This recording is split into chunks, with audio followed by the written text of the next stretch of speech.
Coucou les belles âmes. Je vais parler du féminin et du masculin sacré, qui sont deux polarités énergétiques qu'on a chacun à l'intérieur de nous, les hommes, les femmes. On a le yin, qui est la polarité féminine, qui correspond à tout l'hémisphère gauche de notre corps. Et on a le yang, la polarité masculine, qui est à droite. Le côté gauche qui représente aussi le côté maternel et le droite le côté paternel.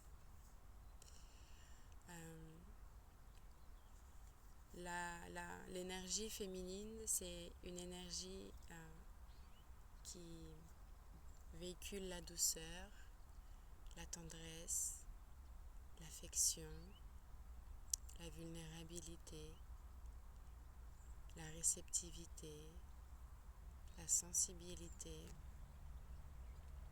l'émotion, la fluidité, la légèreté, l'intériorité, la puissance, l'amour inconditionnel, la tendresse,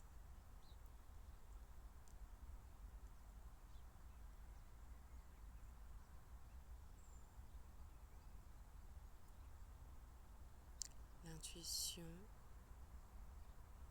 le discernement, la connexion au divin,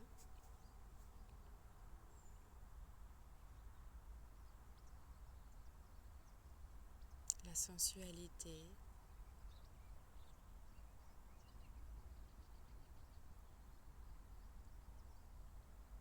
je regarde si j'ai oublié certaines choses.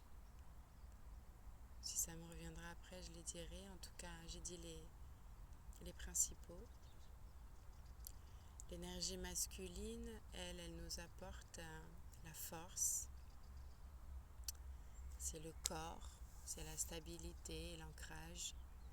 C'est la sécurité, c'est l'équilibre, c'est la protection.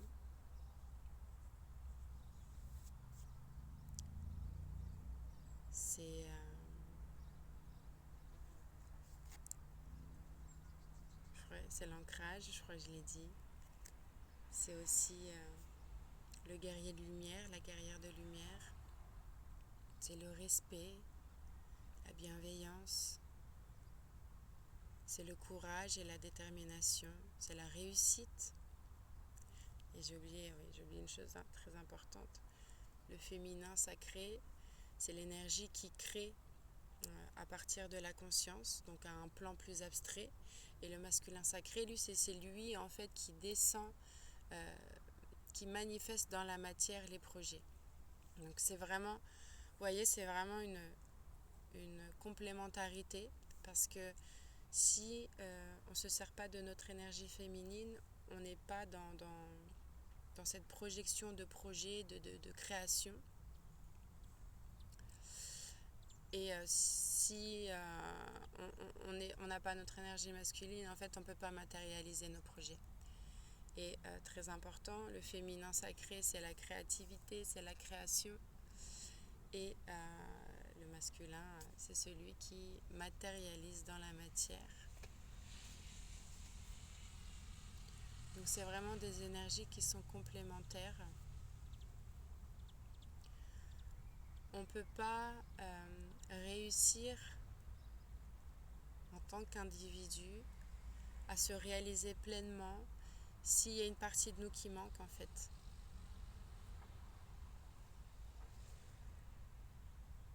On ne peut pas tendre à une expansion de notre être. On ne peut pas tendre à cette transcendance, à cette transformation spirituelle si on n'est pas complet à l'intérieur de soi. Et c'est vraiment ça en fait. Moi je vois ça comme vraiment l'énergie féminine, l'énergie masculine qui s'unissent en fait, qui collaborent ensemble, qui co-créent ensemble. Et à partir de ce moment où où toutes ces parties à l'intérieur de nous, elles coopèrent, elles co-créent, ça crée une expansion en fait. Ça crée une expansion et ça crée l'union du soi. Souvent, dans les mentalités ou dans les croyances, on pense qu'il nous faut quelqu'un d'extérieur pour être complété. Mais moi, c'est pas ce que je pense, en tout cas. Je le vis moi-même.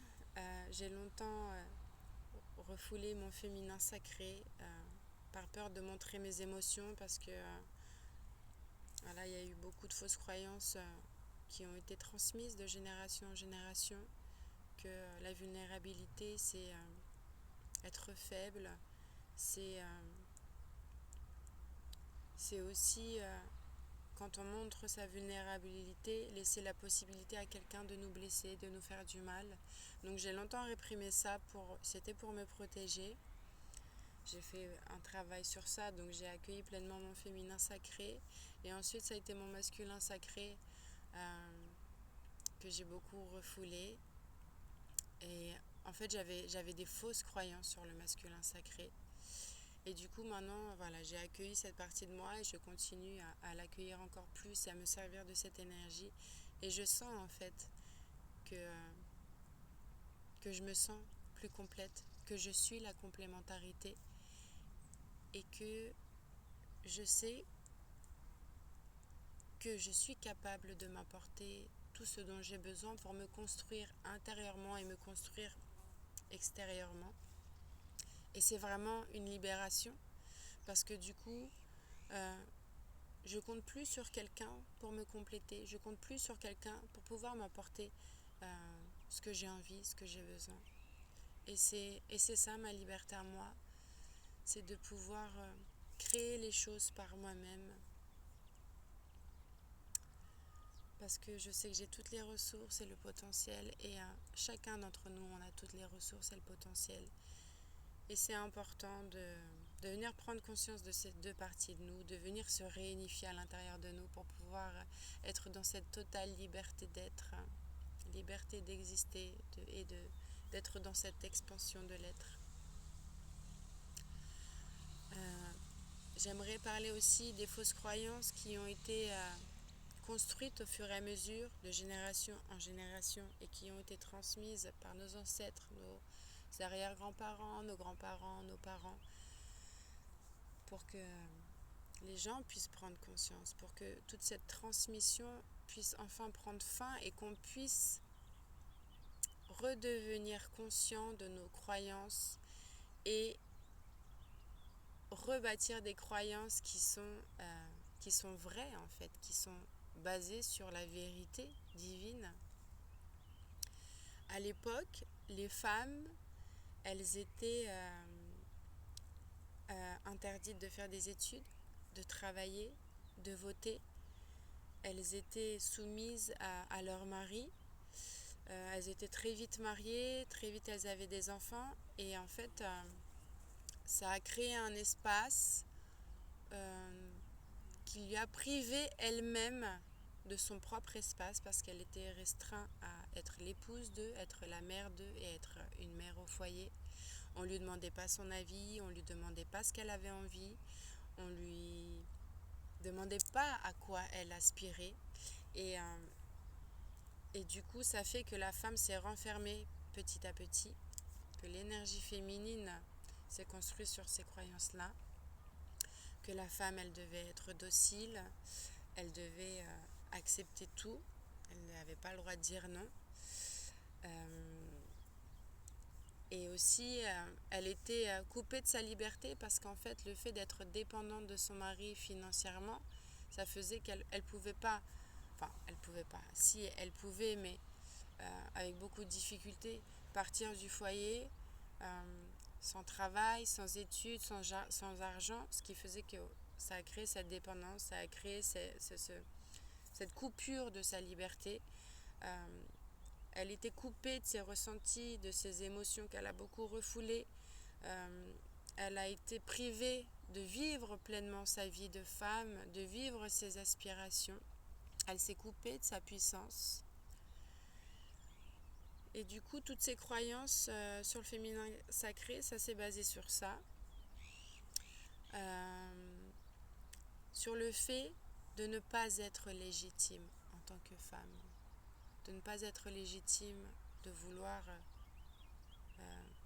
développer ses connaissances, aller à l'école, de travailler, de faire un métier qu'elle aime, d'avoir le droit de dire non, de donner son avis, d'avoir le droit d'exprimer sa vérité, d'avoir le droit de ne pas avoir envie sexuellement de la personne, d'avoir le droit d'être à sa place en fait. Il y a vraiment cette idée de légitimité pour la femme, légitime d'être à sa place, légitime d'exprimer sa puissance. Parce que il faut savoir aussi, au temps des sorcières qu'on appelait à l'époque, la femme était une grande guérisseuse. Elle guérissait avec les plantes, les cristaux, les huiles essentielles, beaucoup de choses.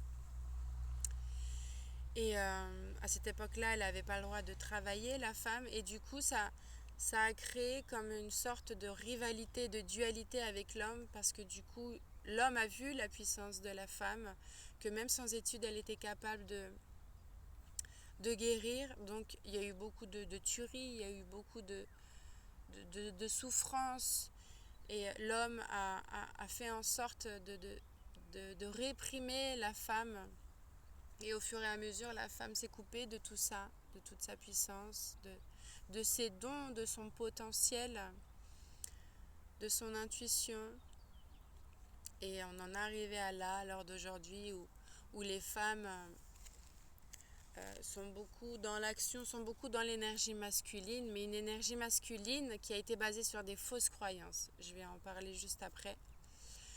Et on est dans une société patriarcale où c'est l'énergie masculine qui prime, mais encore une fois, c'est pas la vraie énergie masculine. C'est une énergie masculine qui a été croyée sur des fausses, qui a été croyée, pardon, qui a été basée sur des fausses croyances. Donc pour terminer sur l'énergie féminine, l'homme du coup, avec ce qu'il a vu de la femme, ce qu'il a créé aussi, alors je ne fais pas une généralité, mais du coup l'homme a associé l'énergie féminine à la docilité, c'est-à-dire voilà, on n'a pas le droit de dire non, on est docile, on se laisse faire. Aussi sur on réprime ses émotions, on réprime ses sentiments, ses ressentis, on est coupé de tout ça.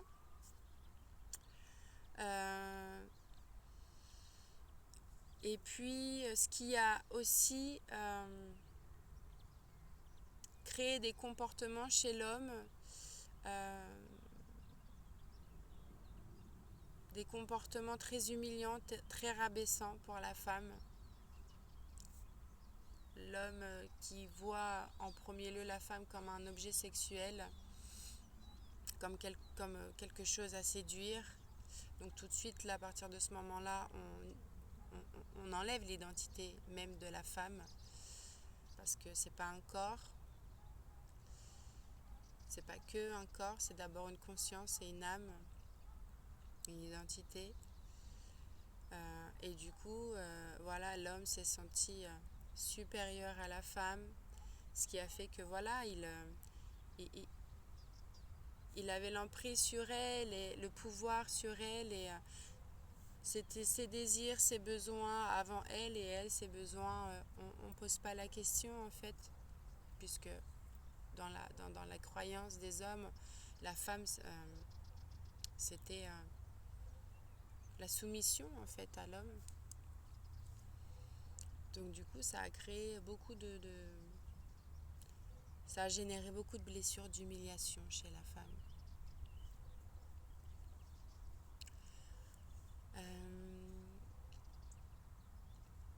Pour parler ensuite aussi de l'histoire des hommes, parce qu'ils ont beaucoup souffert, les hommes. L'homme, il était envoyé à la guerre dans le temps, sans qu'on lui demande son avis, il était forcé.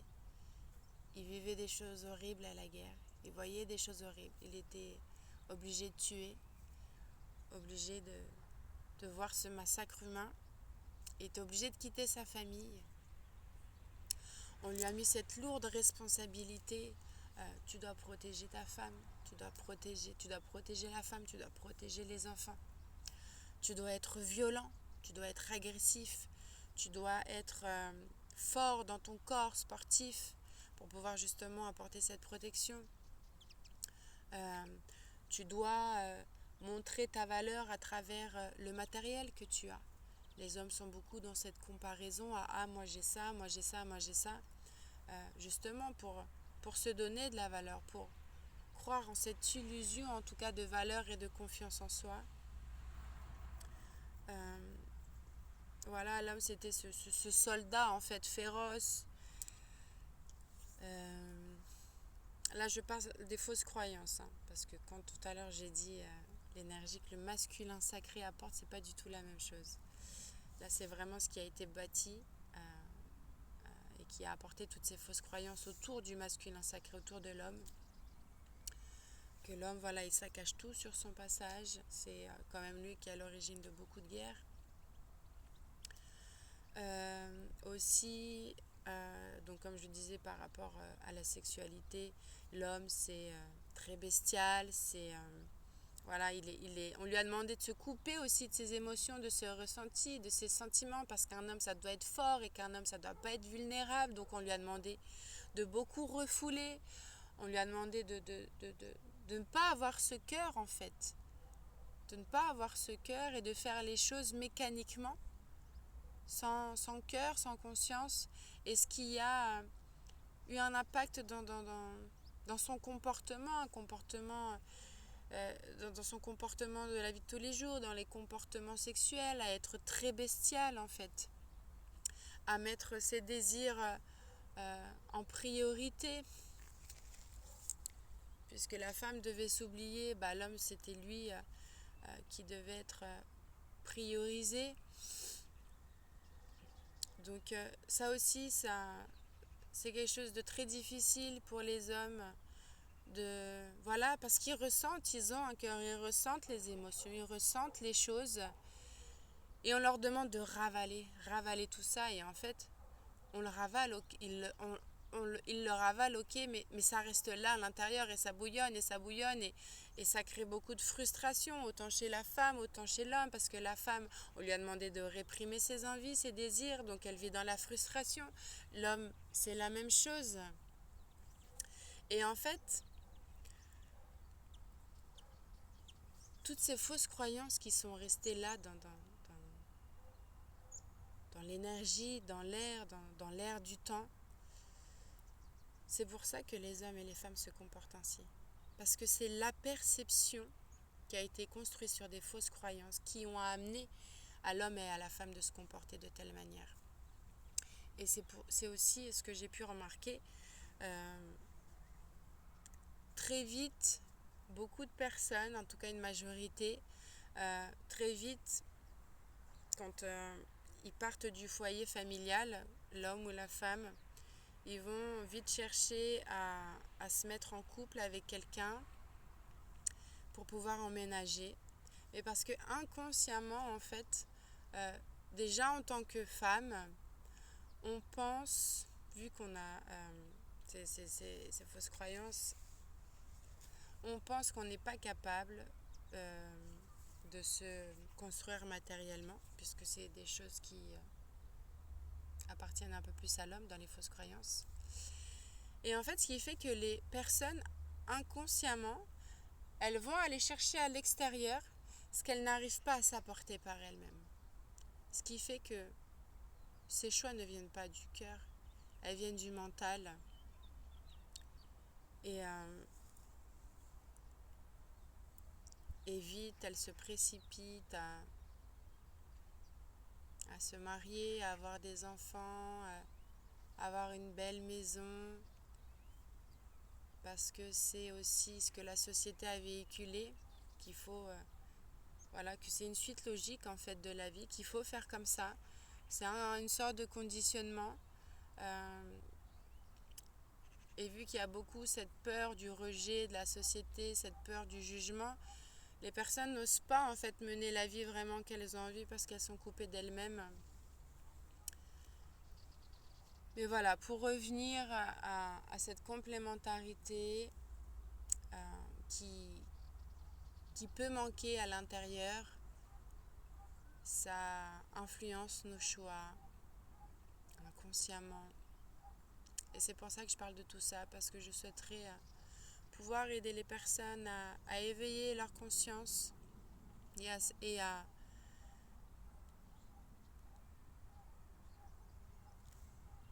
avoir une nouvelle perception du féminin sacré, du masculin sacré, de l'homme et de la femme, qui sont vraiment dans la vérité du divin.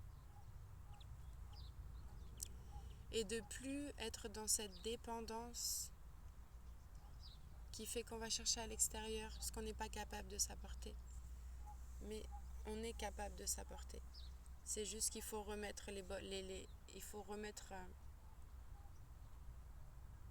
choses au bon endroit, comme on dit.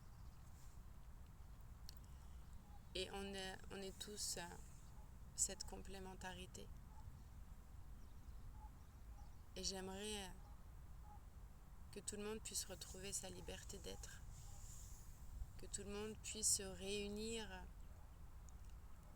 ces deux parties et former l'union du soi, former l'union de l'être divin.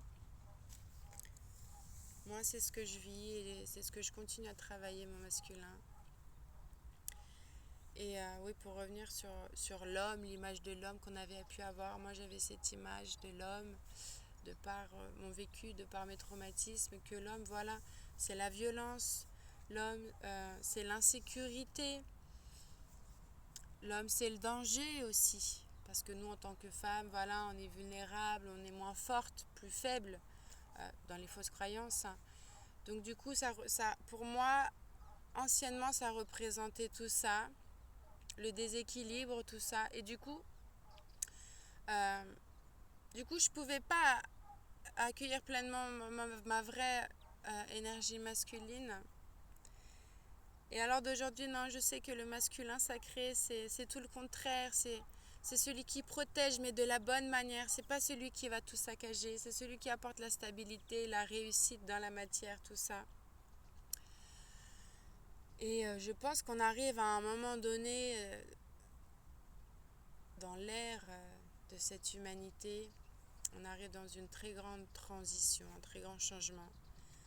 On arrive dans une fin de cycle karmique de cette année 2025, où il y a eu beaucoup de choses qui sont venues se nettoyer, beaucoup d'émotions qui sont remontées à la surface pour être nettoyées, toute cette frustration, toute cette honte, toute cette culpabilité aussi qui est remontée à la surface, mais qui était nécessaire pour être purifiée en profondeur, pour pouvoir aussi abandonner tous ces schémas de pensée en fait, qui sont complètement erronés et qui ont été construits sur des fausses croyances pour cette nouvelle année 2026 pouvoir créer un karma qui est aligné au ciel, à notre centre, à notre âme et à la terre.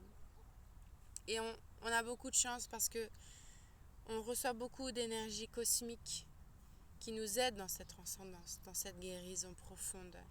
Et toutes ces énergies, je ne sais pas si vous le sentez, moi mon intuition elle est beaucoup plus forte. À l'intonation, aux mots utilisés, à l'énergie qui se dégage d'une personne, je sais tout de suite si c'est vrai ou si c'est faux. Mon intuition, elle est supra-développée. Peut-être qu'il y en a qui vont me prendre pour une illuminée, et peu importe, ça vous appartient. Mais la télépathie, j'arrive à ressentir dans l'énergie, ou des fois c'est les paroles qui m'arrivent dans la tête, et je ressens, j'entends les pensées de ces personnes-là. Enfin bref, voilà, toutes ces énergies qui viennent élever le niveau de conscience des personnes qui sont prêtes à se réveiller en fait, des personnes qui sont prêtes à se dire ok, tout ce que j'ai construit, ou une partie de ce que j'ai construit dans ma vie, ça a été construit sur des fausses croyances. Ça a été des choix orientés inconsciemment par mon mental et pas par mon cœur. Mais il n'est jamais trop tard en fait, et gratitude à l'univers parce que c'est l'occasion pour nous tous d'abandonner ces anciens schémas de pensée qui ne nous correspondent pas, qui ne sont pas alignés à notre âme, à notre être, et enfin de pouvoir construire des pensées, des croyances, des valeurs, et de pouvoir incarner ces valeurs aussi.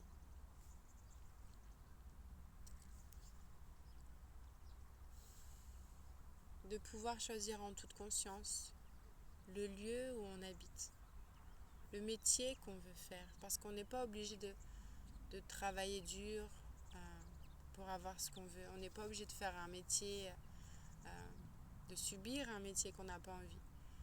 Donc voilà, de faire tous ces choix en confiance, en conscience et en confiance. L'homme, l'énergie masculine, c'est la confiance en soi aussi. Mais voilà, de faire tous ces choix en conscience. Des choix avec notre cœur et de pouvoir vraiment s'apporter à soi-même tout ce dont on a besoin sans dépendre de l'extérieur. Alors bien sûr, on a tous besoin chacun des uns et des autres, ça c'est sûr, mais ce que je veux dire par là, c'est vraiment de pouvoir être son propre soutien, son propre support sur qui on peut compter à chaque instant. Qu'on puisse répondre à ses besoins à chaque instant et qu'on puisse rêver et matérialiser ses rêves, ses aspirations les plus profondes. Voilà, c'était très important pour moi de faire cette vidéo parce que c'est quelque chose que je vis, cette réunification de mes deux polarités, cette complémentarité. Et je sens mon être qui s'expand de plus en plus. Et cette liberté d'être que ça m'apporte. Et je souhaite, de par ma sagesse, mon expérience, mes intégrations, pouvoir transmettre ça pour que vous aussi, à votre tour, vous puissiez vous libérer et être pleinement une femme et un homme libre et que vous puissiez pleinement vous aimer, vous donner de la valeur et donner de la valeur à nos frères et sœurs, à nos enfants. Gratitude profonde pour votre